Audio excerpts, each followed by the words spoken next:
एक बार बुलाया कभी कि सारे ऑपोजिशन लीडर एक साथ हम बात करें कि ये जिम्मेदारी नहीं होती सरकार की? सारे स्पीकर के ऊपर क्यों छोड़ा जाते हैं? सारे स्पीकर को क्यों छोड़ा जाता है सर स्पीकर के ऊपर? हम लोग क्या नया संसद बने हैं क्या? सरकार की तरफ से क्या ऑपोजिशन सारे लीडर को बुला के वार्ता नहीं किया जा सकता? ये छुपाना चाहते हैं इनकी कमजोरियों को। नया संसद दिखा रहे हो, नया संसद भवन दिखा रहे हो। मोदी है तो मुश्किल है। देखिए, सवाल पूछना तो हमारा फर्ज होते हैं। इसको अगर राजनीति करना और राजनीति करते हैं, ये दोषारोप करने का मतलब ये होते हैं कि आम लोगों की निगाहों भटकाने के लिए सारे सरकार जुटी हुई है। आसमान तो टूट नहीं पड़ती।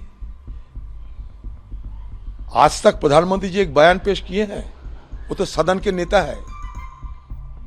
दोनों सदन मिलकर सबसे बड़ा नेता कौन होते हैं? पीएम। पीएम कौन होते हैं? सदन के नेता।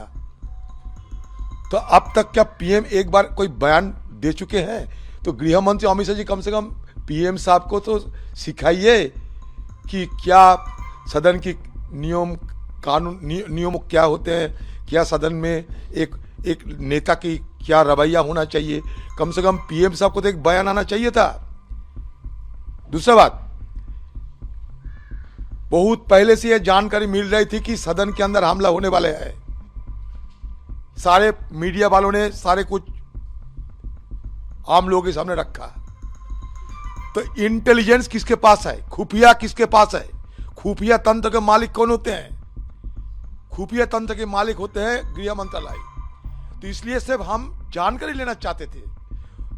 अगर उस दिन सदन के हमारे सारे एमपीज ने ये हमला रुकी थी, इसलिए सदन के अंदर रहते हुए मैं सराहना किए थे। कोई राजनीति हमारे करने की कोई मंशा नहीं थी कभी भी, आज भी, क्योंकि सदन हम सबका है। लेकिन जिस लोगों को जिम्मेवारी होते हैं उनको तो हम पूछेंगे कि भाई क्या हुआ। सिर्फ और सिर्फ स्पीकर साहब के ऊपर सारे मसला रखकर स्पीकर साहब के सारे जिम्मेवारी सौंपते हुए ये अपना जिम्मेवारी से भागना चाहते हैं।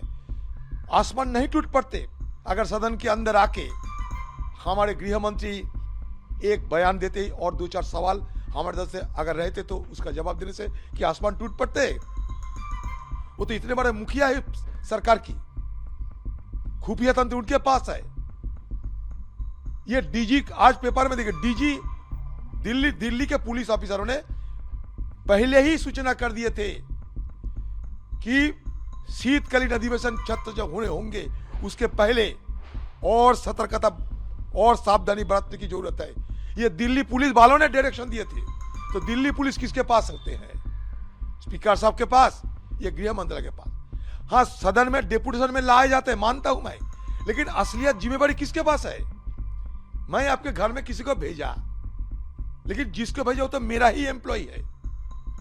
तो आखिरकार मेरा जिम्मेवारी नहीं होता क्या मैं जिसको भेजा सही ढंग से काम किए या नहीं? तो दोनों का ही है। स्पीकर तो मंत्री नहीं। ये सिर्फ गोलमोल जवाब देते हुए असलियत को छुपाना चाहते हैं। ये सरकार की ये मंशा की हम खिलाफत करते हैं और कुछ नहीं। सदन सबका है, ये मान के उस दिन हमारा बयान देखो। सदन के अंदर हम सरकार के पास खड़े रहते थे उस दिन 2 बजे की हमारा बयान देखो।